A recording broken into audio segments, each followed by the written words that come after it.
Well, if you could guess from the title, I am an African American. I grew up in West Africa and came to America to study on a student visa to attend university. I have always been a high achieving student in my home country. Before my senior year in secondary school, my teacher encouraged me to take an exam provided by the U.S. Department of State Professional Fellows Program. The exam was so easy, and after taking the exam, I thought it was a joke. I didn't seriously think that I would get an academic scholarship to study in the United States. 2 months later, after taking the exam, I was at home when a man from DHL knocked on our gate and handed me a letter. I opened it, and the rest is history. Now, I am in the United States on a 4-year scholarship in an Ivy League school. Who would have thought a kid from a humble beginning in a remote place in West Africa would be elevated above his peers? Everything was paid for, my school fees and boarding, and I was given a stipend to spend on food and a job to work on campus. It was sufficient for me at the time, and I had gratitude for the opportunity given. One of the happiest days of my life was when I landed in American soil. The air of a foreign country smells so different, and the diversity of races of people were overwhelming to the senses. Everything seems new and colorful. The first thing I did after I settled down at my apartment was to call my girlfriend back in Africa on WhatsApp and describe to her how amazing my experience have been so far. In university, I majored in software engineering and minored in computer science. My classes weren't so challenging for me, so I had time to go out and make friends. Being from Africa, my view on racial relations wasn't as adversarial because I or anyone I knew at the time haven't experienced racism, except for what I see on TV. Everyone seemed nice and cordial. I was very excited to meet other race of people. It was a whole new experience, like discovering some long-lost relationships. I have no preconceived prejudice and working with a clean slate. Now, I wasn't completely naive, as I was fully aware of the history of slavery, but it was something that happened in the past. I must admit that I knew nothing about the civil rights movement and Jim Crow, etc. I learned all those topics in the USA. My positive attitude and lack of inhibition made it easier for me to make friends with diverse group of people seamlessly. And the fact that I was intelligent made my course mate to reach out to me to be their study buddy. There were a few fellow Africans in my school, and they always wanted me to hang out with them. But I prefer to learn more about other cultures and make friends with other race so I could assimilate better. I didn't hang out with them as much as they would have liked. Due to my outgoing nature, it was easy for me to interact with girls, and I started dating interracially. I wasn't entirely honest with my girlfriend back in Africa about dating other women because it was difficult to balance a long-distance relationship. Moreover, before I left to travel to Africa, she told me that she would wait for me. I still loved her and didn't want to break her heart, which was why I was afraid to be honest with her. I couldn't enjoy my full experience without dating. Moreover, as our life got busier, our interaction became infrequent, but we never stopped texting each other at least once a week. Fast forward to 3 years later, I was in my senior year and due to graduate in the fall. I blew through my university and was due to graduate from a 4-year program in 3 years. I have a job already lined up with a company that will sponsor my visa here in Boston. Before my graduation, I was invited to a birthday party. It was at a mutual friend's party. That was when I met her. Let's call her Sarah. She was so captivating. The moment she walks in the room, all eyes were on her. I didn't see her when she walked in. I just noticed that everyone seemed to be staring at somewhere, and I followed their gaze. And there she was, tall and gorgeous. She came with 2 female friends. Her beauty stood out amongst the rest. I couldn't help but be drawn to her gentle smile that seemed so welcoming. She would later tell me that she felt the gaze, and she was right. Every guy in the room was staring at her. I remember that I was the only black guy in the room. I mustered up the courage to introduce myself to her. That was the attitude I was raised with. I walked up to her and introduced myself to her friends first, and then to her. I gave her a compliment, and I was feeling the vibe from them. They were responding positively to everything I said. After the initial introductions, I was isolated with Sarah, while her other friends spoke to each other. Sarah gravitated towards me and didn't want to leave my side.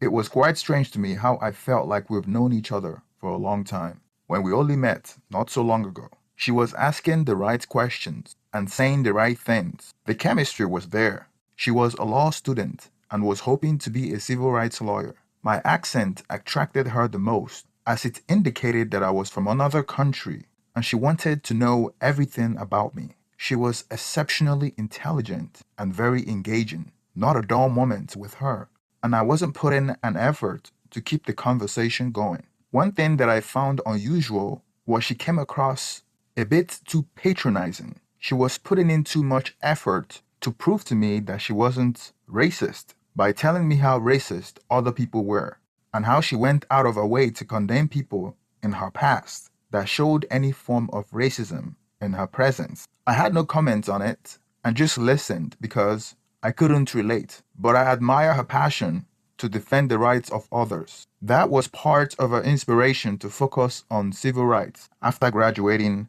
law school. She also told me how racist her family were, especially her father, and how they were estranged. During our relationship, she went out of her way to show me how tolerant she was. But in the bedroom, it was a different story.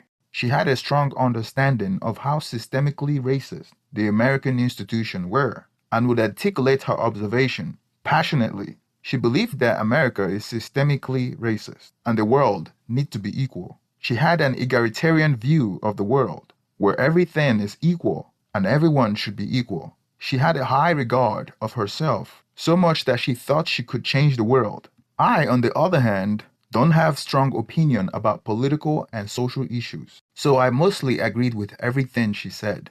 Looking back when we first met, we talked all night at the party. We were in our own little world. She ignored her friends and wanted my full and undivided attention. We didn't want the party to end because that meant that she had to live with her friends. We didn't want to leave each other's side. It was love at first sight. She made an excuse to ditch her friends and joined me at a club after the birthday party. We were grinding on each other and we knew what we wanted. I invited her to my apartment and we left the club. I was living in a 4-bedroom, 4-bath apartment as I had 3 other roommates. We ended up in my bedroom and had the wildest and strangest sex I have ever had. The interesting thing about how submissive she was during excess is she had a thing about master and slave and would vocalize it like a demon is upon her during excess, quite opposite of the well-mannered woman that wouldn't say a single curse word out of the bedroom. It was shocking to see someone that had been preaching about equality and how the world should be an egalitarian utopia and a one race of people. Then the dynamic in the bedroom is entirely different. There is a master and slave thing, and you wouldn't believe that one could use so many derogatory words in one sentence. She was using the N word and black DICK. I am your SLUT, on and on. It was strange and certainly thrilling, but I loved every moment of it. I felt like she was letting out a demon that she had been caging up for so long during the daytime. I thought maybe she grew up in a sheltered home and her parents warned her about specific groups of people, which was why she always had this fantasy. People want something that they are not allowed to have. She told me that I was the first black guy that she had been with. Note that this will be very important in the future. We continued to see each other, and she soon became my girlfriend. When I graduated, she was my only family that cheered for me during the ceremony. I was 20 and she was 21 years old at the time. After graduation, I started working for a tech startup that was already turning profit. I was making good money from the jump, and I was sending money back home to my parents and even my ex-girlfriend in Africa. We didn't break up, we just stopped talking as often. I was sending money to my girlfriend because she would call me asking for school money, and I was paying for her tuition and upkeep. I had made her a promise before I left that I would never forget her, even though she told me that I would. I would like to think that I'm a man of my word. So even though I was in love with another, I was ready to support her financially, especially when a little goes a long way back home. After I graduated and started my job, I rented a nice pad in a nice part of town, and Sarah decided that she wanted to move in. I agreed because she was at my house always, and we got along well. Not a dull moment with her. A few things I found out about her was that she had a high excess drive. The downside is that at times it was exhausting because I couldn't keep up with her. My job was becoming stressful, especially when I had to meet deadlines. I had a talk with her about slowing down from 2 times a day to every other day because it was exhausting. She would agree, but then would restart after 2 weeks. Although the excess was really good, I couldn't keep up with her, and I didn't want to say no to her all the time. So instead of saying no to her, I would stay late at work. Nobody is perfect, and despite her high excess drive, I loved her. And the natural progression of our relationship is to end up together as husband and wife. We planned on getting married after she graduated. About a year into dating, I met her mom and she was welcoming and open to our relationship. But Sarah didn't want me to meet her dad because she told me that he wouldn't approve of our relationship. Being the cultured man that I am, I felt that I needed the permission of the father to wed his daughter. The blessing of the father is important to me because I don't feel like it would end well without it. But she convinced me that it's not the case. Moreover, her parents are separated and she and her dad are estranged. Fast forward 2 years, I was doing well at my job. My salary has increased by over 300% because the company was doing very well. I have become a critical member of the organization. Now my fiancée graduated from law school. During her graduation, her dad showed up. I met her dad and told him my intention to marry his daughter, despite the fact that Sarah told me not to. And sure enough, the a-hole disapproved. We got married anyway, and he wasn't invited. The most difficult call was the one I made to my ex-girlfriend back home, telling her that I was getting married. We must have spent hours on the phone, as she didn't want to let go. She blamed me for making her wait, and that she was telling people that she belongs to me, and has been rejecting men that her father or relative told her about because they were asking for her hand in marriage. I felt like I have betrayed her, but life leads us to different paths that we didn't intend. She told me that she would never get married to anyone if not me. I thought she would get over it, and it was just her getting too emotional. Sarah's stepdad walked her down the aisle. Seeing her in her wedding dress was like the first day I saw her at the birthday party. She was the most beautiful bride that I have ever seen. After our beautiful wedding, life was good. She immediately found a job, and we both bought a brand new house in an affluent neighborhood. I took a day off from work to move while my wife went to work. I thought one person should be present to monitor the move and the people we hired. Sarah had some of her things in storage that she needed to move to the new house. She have had the storage since college, and our apartment wasn't big enough, which is why she left them there till now. I hired a moving company to help us move my wife's item from storage and from our apartment to our brand new house. One of the helpers was moving an old box when I noticed an old picture of my wife from when she was in high school. It piqued my interest. I took the box away from him and started going through the albums of pictures. I searched through the boxes and there were plenty of old pictures of her in high school. Then a picture of her kissing a boy in a kiss booth. The boy in the picture was black. Ah, interesting. I searched further. More pictures of both of them. He was clearly her boyfriend in high school. I haven't been interested in her past relationship, and I haven't asked her about it, except for when she voluntarily told me that she have never dated a black man in the past. I didn't think nothing of it when she said it. For her to have an ex-boyfriend wasn't a problem. Most people have a boyfriend or girlfriend in high school. I had an ex-girlfriend in high school myself, but what I had a problem with was why she had to lie about dating a black person in the past. Does she think this makes me special to be her first black guy she dated? I wouldn't think of her any different if she mentioned or didn't mention it. Those thoughts were running through my mind. I have always trusted her. Until now, she hasn't given me any reason to doubt her. I searched further and saw a picture of a different black man with her at a bar. On the picture, she was a bit older, maybe during her sophomore year in college. He very well may have just been a friend from one of our outreach programs. They weren't affectionate, But that left an imprint in my mind. He must be part of her past life for her to save her photos with him. Maybe I was just being paranoid. Maybe it doesn't really matter. But why should she lie about it? Suddenly it clicked in my mind. The interracial dirty talk. It's not something she just started. It certainly didn't seem like it. I wasn't her first black guy, and I have always known that it was her thing, and she just had a thing for black men, and was not in love with me, and was only with me for my skin color. That certainly doesn't make me feel special.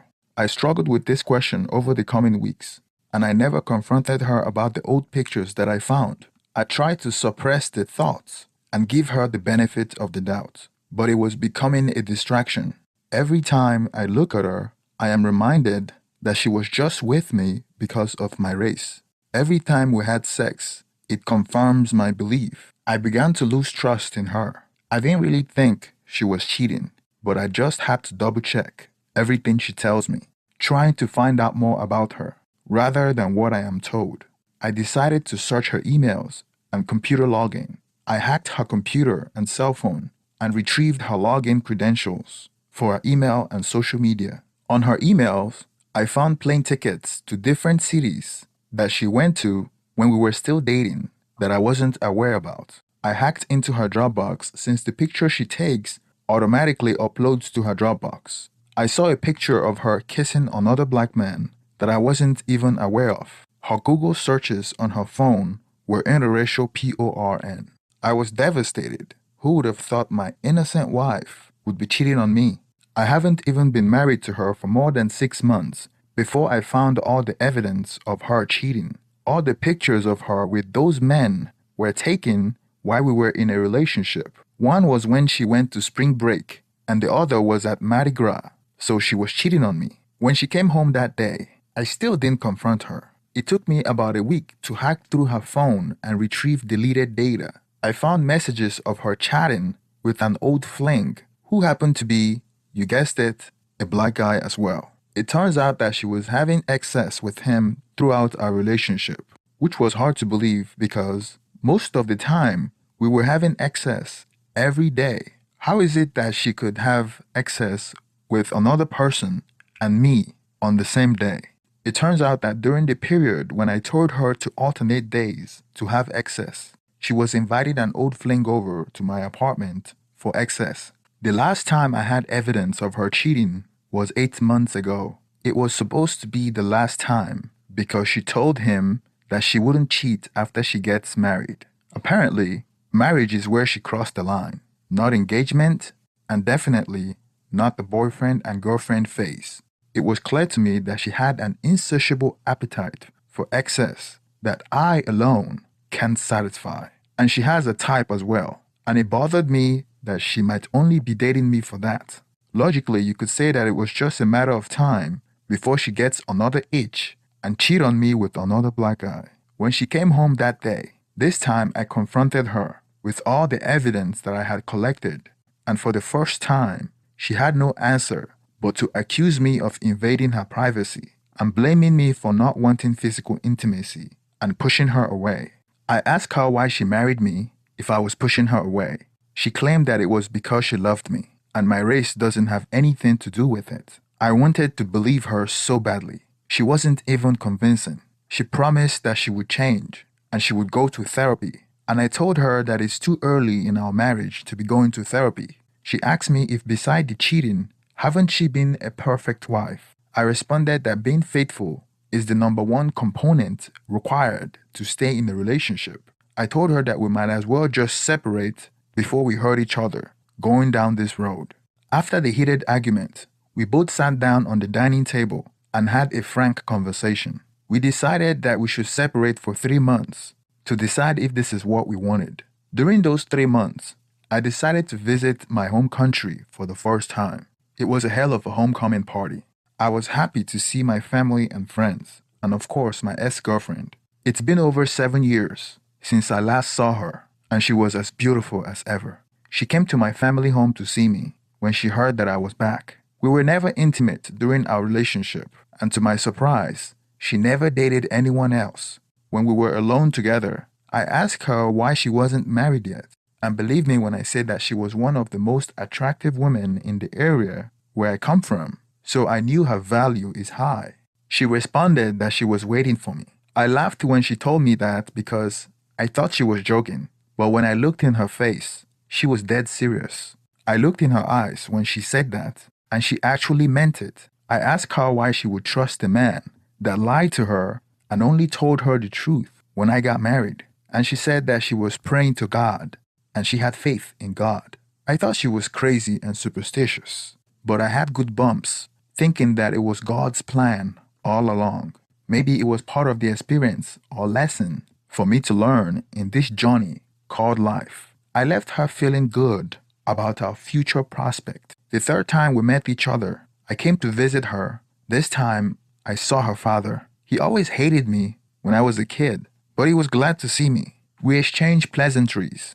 Her dad told me that I had done juju on his daughter because she refused to marry any suitor that came for her. He told me to stop sending her money and to tell her to marry someone else since I've already married someone else overseas. He said she refused to eat anything and was sick for days when she found out that I got married. I planned on staying in Africa for a month before going back to the States, and most of my time was spent with my ex-girlfriend. It was clear to me that she was the one that I should have married to all along, and fate would have that we meet again.